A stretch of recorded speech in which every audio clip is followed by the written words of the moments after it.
Next panel, the Youth in Peace panel, how the new generation will carry the torch of peace. My name is Jonathan Ginsberg, Executive Director of the Global Friendship City Association. I'm joined by Catherine Leo, the Executive Director of Compass Point Mentorship. We will first just invite our first student speaker, Selena Leo, a 12th grade student at Blair Academy. If you may come up. Thank you.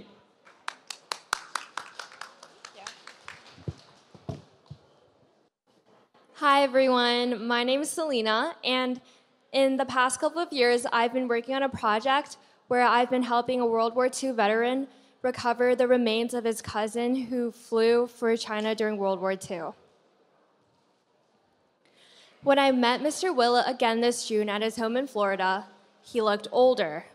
His voice, once steady, now came with pauses. He needed to rest before answering my questions. And in that moment, I realized something, that history is fragile. It doesn't just live in books or archives, but rather, it lives in people's bodies, in their memories, and in the time that we still have left with them.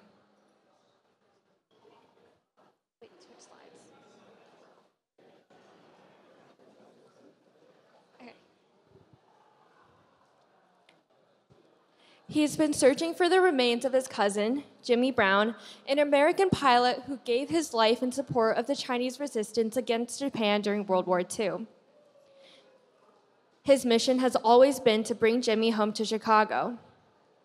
And so, what began as one man's promise has grown into a story of remembrance, alliance, and the best of humanity across oceans. And Jimmy was not alone. During World War II, young American pilots came to China as a part of the Flying Tigers, an American volunteer air group that defended China from invasion. They flew shark-nosed fighter planes and became a symbol of courage and friendship. When their planes were shot down, it was often Chinese villagers who risked their own lives to rescue them. Without that sacrifice, many American pilots would have never survived. In August of 2024, while doing fieldwork in Hunan, I saw how these stories still live on. A villager showed me a simple fishing hook, given by Colonel Marvin and safeguarded for 80 years after his grandfather saved the pilot's life. I learned of Colonel Rex T. Barber, the Flying Tigers ace who returns decades later to search for those who had once risked everything to rescue him. I heard the story of the Krippner brothers who fought on Chinese battlefields, of Colonel Upchurch, once a nameless soldier whose grave has been tended faithfully by villagers for more than 60 years. Now, these pilots flew thousands of miles to defend the skies of southwestern China.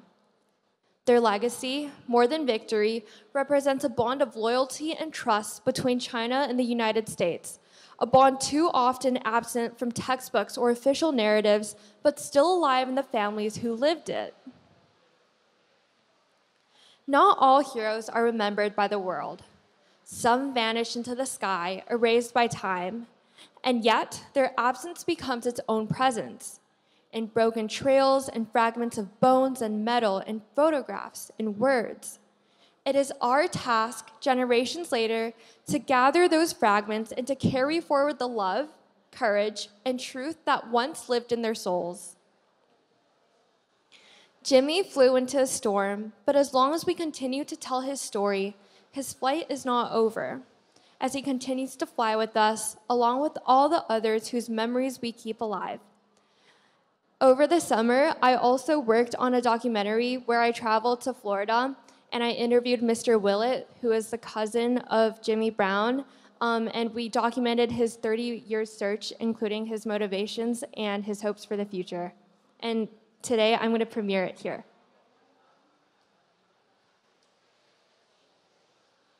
8-year-old Bob Willett carries a story that the world almost forgot, a story of war, family, and a promise that time could not erase. He was my role model, no question. When China called for help, Jimmy answered, on November 17th, 1942.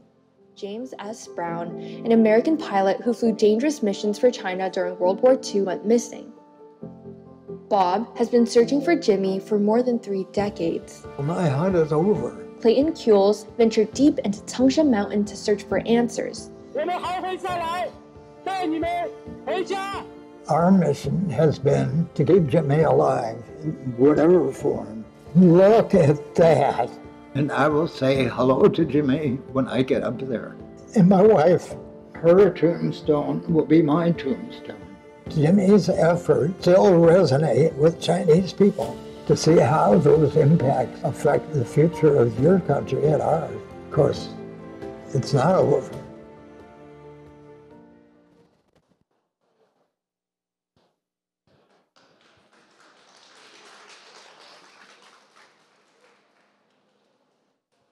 Thank you so much. That was a short clip, and here's the full documentary. If anyone's interested, it's on YouTube.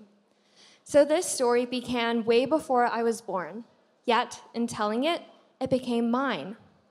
Through Bob's 30 years of searching for Jimmy, through my journey in rural Hunan, and through meeting those who still carry this memory, it became a part of my identity. It taught me that history isn't just we see in textbooks, yet it's lived. History is an organ beating inside us all, nourished by the humanity we share when we remember.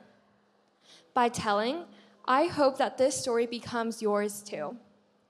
Because peace is not simply the absence of war.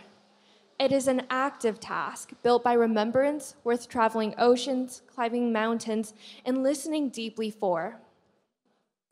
Let us never forget the wartime alliance between our 2 beloved nations, and let us make sure that memory itself becomes the strongest monument of all. Thank you.